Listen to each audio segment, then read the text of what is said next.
आज हम डिस्कस करेंगे comparison of nervous coordination and chemical coordination के बारे में। यानी नर्वस कोऑर्डिनेशन और केमिकल कोऑर्डिनेशन में क्या क्या सिमिलैरिटीज और क्या क्या डिफरेंसेस पाए जाते हैं, तो इसके बारे में हम आज जानने की कोशिश करेंगे। सबसे पहले तो हम ये देख लेते हैं कि जो वर्ड है कोऑर्डिनेशन, उसका क्या मतलब होता है। तो अगर हम अपनी बॉडी की बात करें तो हमारी बॉडी के जो मुख्तलिफ ऑर्गन्स या मुख्तलिफ पार्ट्स होते हैं, जब वो मिल के काम करते हैं, यानी हम यूं कहें कि मुख्तलिफ ऑर्गन्स या मुख्तलिफ पार्ट्स जो होते हैं हमारी बॉडी के, जब वो एक टीम वर्क की शक्ल में काम करें तो हम कहते हैं कि वो क्या कहलाती है, कोऑर्डिनेशन कहलाती है। कोऑर्डिनेशन, तो कोऑर्डिनेशन जो है वो नर्वस भी हो सकती है और केमिकल कोऑर्डिनेशन भी हो सकती है। तो अगर हम नर्वस कोऑर्डिनेशन की बात करें तो नर्वस कोऑर्डिनेशन में हमारा नर्वस सिस्टम और उसके साथ साथ मुख्तलिफ हमारी बॉडी के जो ऑर्गन्स होते हैं वो इन्वॉल्व होते हैं, यानी मिलके ये एक कोऑर्डिनेटेड सिस्टम बनाते हैं जिसको नर्वस कोऑर्डिनेशन कहा जाता है। तो हमारे नर्वस सिस्टम में हमारा जो सेंट्रल नर्वस सिस्टम है उसमें हमारा ब्रेन, हमारा स्पाइनल कॉर्ड शामिल है, और पेरिफेरल नर्वस सिस्टम में नर्व सेल्स का एक जाल सा होता है जो पूरी बॉडी के अंदर मौजूद होता है। तो हमारा जो नर्वस सिस्टम होता है वो हमारा जो है वो कमांड सेंटर होता है, यानी हमारी बॉडी के जो मुख्तलिफ या सारे जो फंक्शंस होते हैं उनको कंट्रोल करने वाला हमारा ब्रेन होता है। और ब्रेन किसका पार्ट है, नर्वस सिस्टम का पार्ट है। तो इस तरह से नर्वस कोऑर्डिनेशन में जो है वो हमारा नर्वस सिस्टम और उसके साथ साथ हमारे सेंस ऑर्गन्स जो हैं वो इन्वॉल्व होते हैं। और अगर हम बात करें केमिकल कोऑर्डिनेशन की, तो केमिकल कोऑर्डिनेशन जो है वो किसकी मदद से होती है, वो होती है हमारी बॉडी में मौजूद एंडोक्राइन ग्लैंड्स की मदद से। और एंडोक्राइन ग्लैंड्स जो होते हैं वो खास किस्म के केमिकल्स रिलीज करते हैं जिनको कहा जाता है हार्मोन्स। तो केमिकल कोऑर्डिनेशन को समझने के लिए हम अपने सामने यहाँ पे एक डायग्राम भी ले आते हैं। तो जैसे कि यहाँ पे आप अपने सामने इस डायग्राम में मुख्तलिफ ग्लैंड्स देख रहे हैं जो पूरी बॉडी में मौजूद हैं। तो ये ग्लैंड्स क्या कहलाते हैं, एंडोक्राइन ग्लैंड्स, जो कि मुख्तलिफ तरह के हार्मोन्स को सिक्रीट करते हैं। तो अगर हम एंडोक्राइन ग्लैंड्स की बात करें तो ये क्या करते हैं, ये हार्मोन्स को सिक्रीट करके, सॉरी, जो एंडोक्राइन ग्लैंड्स होते हैं वो डायरेक्टली हार्मोन्स को ब्लड स्ट्रीम के अंदर सिक्रीट करते हैं। हम जानते हैं कि जो ब्लड होता है वो हमारी पूरी बॉडी में मौजूद होता है। तो एंडोक्राइन ग्लैंड्स जैसे कि पिट्यूटरी ग्लैंड है, जैसे आप देख रहे हैं कि ये यहाँ पे ये ब्रेन की लोकेशन है, यानी ब्रेन की बेस पे मौजूद होता है। इसी तरह से आप थायराइड ग्लैंड देख रहे हैं, ये हमारे नेक रीजन में मौजूद होता है। इसी तरह से यहाँ पे आप देखें तो ये थाइमस ग्लैंड मौजूद है। इसी तरह किडनीज की टॉप पे भी आपको ग्लैंड्स नजर आ रहे हैं, जैसे एड्रीनल ग्लैंड्स कहते हैं, और पेंक्रियाज भी हैं। तो ये जो ग्लैंड्स हैं ये क्या करते हैं, ये हार्मोन सिक्रीट करते हैं जो कि डायरेक्टली ब्लड स्ट्रीम से होते हुए मुख्तलिफ ऑर्गन्स तक जाते हैं। तो इस तरह से यहीं पे हमने पहला जो है वो कंपैरिजन देख लिया कि नर्वस कोऑर्डिनेशन में जो है वो हमारा नर्वस सिस्टम और ऑर्गन्स इन्वॉल्व होते हैं, जबकि केमिकल कोऑर्डिनेशन में जो एंडोक्राइन ग्लैंड्स होते हैं वो इन्वॉल्व होते हैं, जो कि मुख्तलिफ हार्मोन्स को सिक्रीट करते हैं। अब हम वन बाय वन करके नर्वस कोऑर्डिनेशन और केमिकल कोऑर्डिनेशन में सिमिलैरिटीज भी देखेंगे और डिफरेंसेस भी देखेंगे। सबसे पहले हम सिमिलैरिटीज की बात करेंगे कि किस तरह से नर्वस कोऑर्डिनेशन और केमिकल कोऑर्डिनेशन में कुछ जो बातें होती हैं वो सेम होती हैं। तो सबसे पहली सिमिलैरिटी ये है कि चाहे जो हमारे नर्वस कोऑर्डिनेशन में हमारा नर्वस सिस्टम है वो हो, या केमिकल कोऑर्डिनेशन में जो हमारा एंडोक्राइन सिस्टम है, यानी जो हार्मोन प्रोड्यूसिंग सेल्स हैं और नर्व सेल्स हैं। नर्व सेल्स हमारे नर्वस सिस्टम का पार्ट होते हैं। तो वो बनाते क्या हैं, वो केमिकल मैसेंजर्स बनाते हैं, यानी वो खास किस्म के केमिकल्स जो हैं वो बनाते हैं और फिर वो रिलीज होते हैं और फिर उन्होंने मुख्तलिफ पार्ट्स तक जाना होता है। तो जब ये मैसेंजर केमिकल्स या केमिकल जो मैसेंजर्स होते हैं जब ये सिंथेसाइज हो जाते हैं, यानी ये जब बन जाते हैं, तो ये रिलीज होते हैं एक्स्ट्रा सेलुलर स्पेसेस में।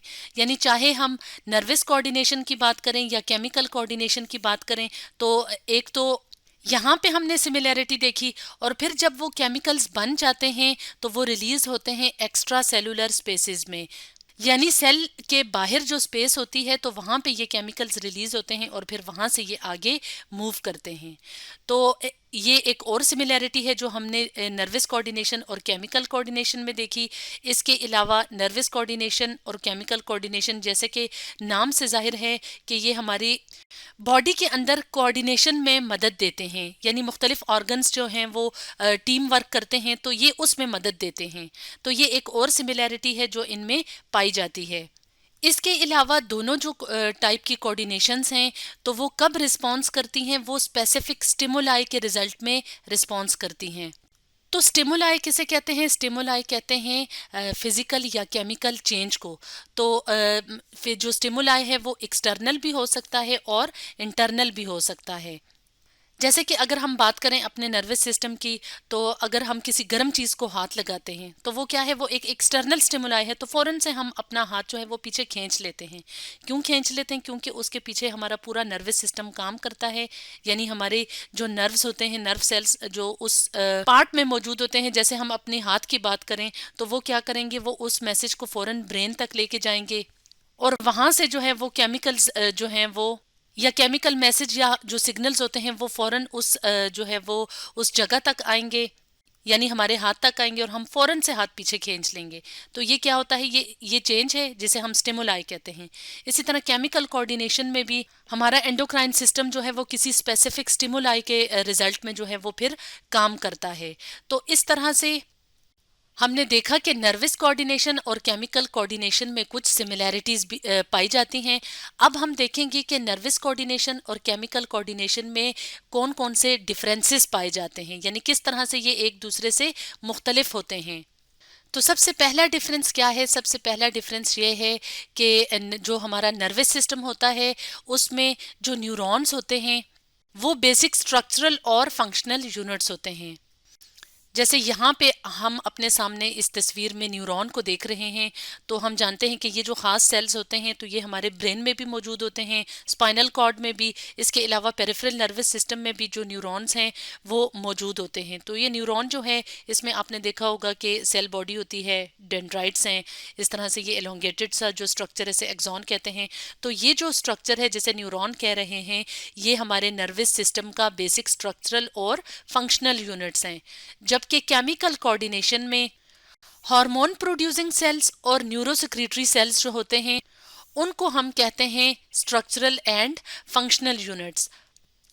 यानी हमारा जो एंडोक्राइन सिस्टम होता है उसमें जो मुख्तलिफ ग्लैंड्स होते हैं, जैसे थायराइड ग्लैंड है, थाइमस है, पिट्यूटरी है, पेंक्रियाज, एड्रीनल ग्लैंड्स।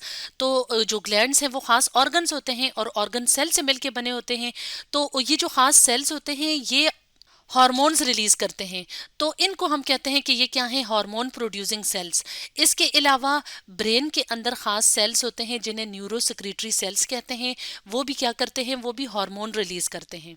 तो हार्मोन प्रोड्यूसिंग सेल्स और न्यूरोसेक्रेटरी सेल्स क्या होते हैं, हमारे एंडोक्राइन सिस्टम के, हमारे केमिकल कोऑर्डिनेशन में बेसिक स्ट्रक्चरल और फंक्शनल यूनिट्स होते हैं। तो इस तरह से ये एक डिफरेंस हमने देखा नर्वस कोऑर्डिनेशन में और केमिकल कोऑर्डिनेशन में। कुछ और डिफरेंसेस भी हम देख लेते हैं।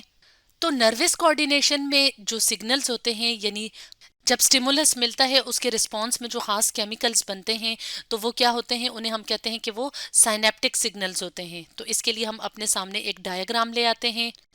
तो इस डायग्राम में हम क्या देख रहे हैं, यहाँ पे हम देख रहे हैं कि ये क्या है, ये एक न्यूरॉन है और इसके बिल्कुल साथ जो है वो दूसरी न्यूरॉन है। इसी तरह से न्यूरॉन्स जो हैं वो एक दूसरे के साथ जो है वो लिंक्ड होती हैं। अब साइनेप्स क्या होता है कि जैसे यहाँ पे आप देख रहे हैं कि ये डेंड्राइट्स हैं इस न्यूरॉन के, और ये वाला जो होता है ये एक्सॉन है, और एक्सॉन का बिल्कुल जो टर्मिनल एंड होता है वो बिल्कुल किसके करीब होता है, दूसरे एक्सॉन के डेंड्राइट के साथ। यानी एक एक्सॉन जो एक न्यूरॉन है उसका एक्सॉन और जो दूसरा न्यूरॉन है उसका डेंड्राइट आपस में आमने सामने होते हैं। जैसे इस पार्ट को जो है वो बड़ा करके देखें आप, तो यहाँ पे एक कनेक्शन सा बना हुआ है दोनों न्यूरॉन्स के दरमियान। तो अब वो जो सिग्नल्स हैं, यानी जो केमिकल सिग्नल्स हैं जो किसी स्टिमुलस के रिस्पांस में प्रोड्यूस हुए हैं, तो वो फॉर एग्जांपल इस न्यूरॉन के से ट्रेवल करते हैं, तो यहाँ पे जब आते हैं तो उन्होंने साथ दूसरे न्यूरॉन में ट्रांसफर होना होता है। तो ये वाला जो एक्सॉन एंड है और ये जो डेंड्राइट है, इनका आपस में यहाँ पे ये जो रिलेशनशिप बनता है या जो कनेक्शन बनता है, इसको हम कहते हैं क्या है, साइनेप्स है। यानी ये जो स्मॉल सा आपको गैप नजर आ रहा है इसको हम कह रहे हैं साइनेप्स। तो यहाँ से जो है इस एक्सॉन टर्मिनल से जो केमिकल्स रिलीज होंगे जिसे हम न्यूरोकेमिकल कह रहे हैं, ये जो रेड रेड से आपको दिखाए हुए हैं, तो यहाँ पे डेंड्राइट के ऊपर खास रिसेप्टर्स होंगे जो क्या करेंगे कि ये जो सिग्नल्स हैं यहाँ पे, ये जो न्यूरोकेमिकल्स हैं, ये यहाँ पे इन रिसेप्टर्स के साथ जाके अटैच हो जाएंगे और वहां से ये आगे की तरफ मूव करेंगे। तो इसलिए हम कहते हैं कि नर्वस कोऑर्डिनेशन में या नर्वस सिस्टम में जो सिग्नल्स होते हैं वो साइनेप्टिक सिग्नल्स होते हैं, जबकि केमिकल कोऑर्डिनेशन में जो सिग्नल्स होते हैं वो हम कहते हैं कि वो क्या है, blood born signals. Blood born signals हम क्यों कह रहे हैं, जैसे कि हमने वीडियो के स्टार्ट में बताया था कि जो एंडोक्राइन ग्लैंड्स होते हैं वो क्या करते हैं, वो जो हार्मोन्स रिलीज करते हैं वो डायरेक्टली जो है वो किस में रिलीज करते हैं, ब्लड स्ट्रीम में। जैसे यहाँ से अगर हार्मोन्स रिलीज होंगे, यहाँ से रिलीज होंगे, यहाँ से, तो वो डायरेक्टली ब्लड स्ट्रीम में रिलीज होंगे। उसके बाद जो है वो ब्लड उन्हें मुख्तलिफ ऑर्गन्स तक लेके जाएगा। जैसे यहाँ पे अगर हम अपने सामने इस डायग्राम में देखें तो यहाँ पे क्या है कि पोस्टीरियर पिट्यूटरी, यानी पोस्टीरियर पिट्यूटरी ग्लैंड जो कि हमने वीडियो के स्टार्ट में देखा था कि ब्रेन की बेस पे मौजूद होता है, तो ये मुख्तलिफ हार्मोन्स रिलीज करता है। तो ये हार्मोन्स डायरेक्टली जो है वो ब्लड में रिलीज करता है। तो ब्रेन की बेस पे ये जो ऑर्गन होता है, यानी जो ग्लैंड होता है, ये क्या करेगा, ये हार्मोन रिलीज करेगा। वहां से मुख्तलिफ हार्मोन्स ने मुख्तलिफ जगह तक पहुंचना होता है। जैसे यहाँ पे हम देख रहे हैं ADH, ये क्या है, ये एक हार्मोन है, एंटी डायूरेटिक हार्मोन, जिसने कहाँ पे आना होता है, किडनी में आना होता है। यानी यहाँ से रिलीज होगा ब्रेन की बेस पे जो ग्लैंड मौजूद है, और वो ब्लड से ट्रेवल करता हुआ किडनी तक आएगा। और किडनी में इसका फंक्शन क्या होता है कि वाटर की री एब्जॉर्प्शन करना।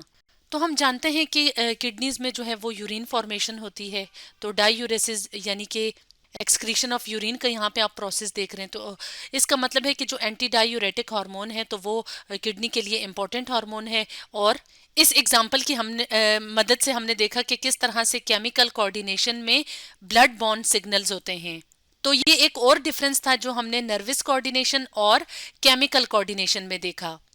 तो नर्वस सिस्टम में जो केमिकल्स रिलीज होते हैं तो उनका जो ड्यूरेशन होता है वो, यानी जो टाइम पीरियड होता है वो क्या होता है, शॉर्ट होता है। यानी जब वो रिलीज हो जाते हैं, अपना फंक्शन कर लेते हैं, उसके बाद वो ब्रेक डाउन हो जाते हैं। इसलिए हम कहते हैं कि ये क्या है, ये जो केमिकल मैसेंजर्स होते हैं नर्वस सिस्टम में, या केमिकल्स जो होते हैं, उनका जो टाइम पीरियड होता है वो शॉर्ट होता है। जबकि अगर हम बात करें हार्मोन्स की तो उनका जो ड्यूरेशन होता है, यानी वो क्योंकि ब्लड बॉर्न होते हैं, ब्लड के अंदर ट्रेवल कर रहे होते हैं, तो उनका जो ड्यूरेशन है या टाइम पीरियड है वो लॉन्ग होता है। तो इस तरह से ये एक और डिफरेंस है जो हमने देखा नर्वस कोऑर्डिनेशन और केमिकल कोऑर्डिनेशन में। इसके अलावा जो केमिकल्स या जो हम कह रहे हैं कि जो मैसेजेस जो हैं वो नर्वस सिस्टम में रिलीज होते हैं, तो वो किस फॉर्म में होते हैं, वो इलेक्ट्रिकल सिग्नल्स की फॉर्म में होते हैं।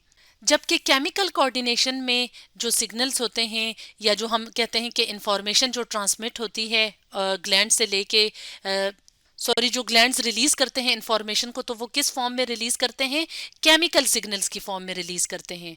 और ये जो इलेक्ट्रिकल सिग्नल्स रिलीज होते हैं, इनकी जो स्पीड होती है वो तेज होती है, यानी ये तेजी से अपने टारगेट की तरफ मूव करते हैं। जबकि जो केमिकल सिग्नल्स होते हैं तो वो क्या होते हैं, वो स्लो होते हैं। तो इस तरह से ये एक और डिफरेंस है जो हमने नर्वस कोऑर्डिनेशन और केमिकल कोऑर्डिनेशन में देखा। तो इस तरह से आज की वीडियो में हमने डिफरेंसेस भी देखे नर्वस कोऑर्डिनेशन और केमिकल कोऑर्डिनेशन में, और कुछ सिमिलैरिटीज को भी डिस्कस किया। तो स्टूडेंट्स, आज हमने डिस्कस किया comparison of nervous coordination and chemical coordination के बारे में।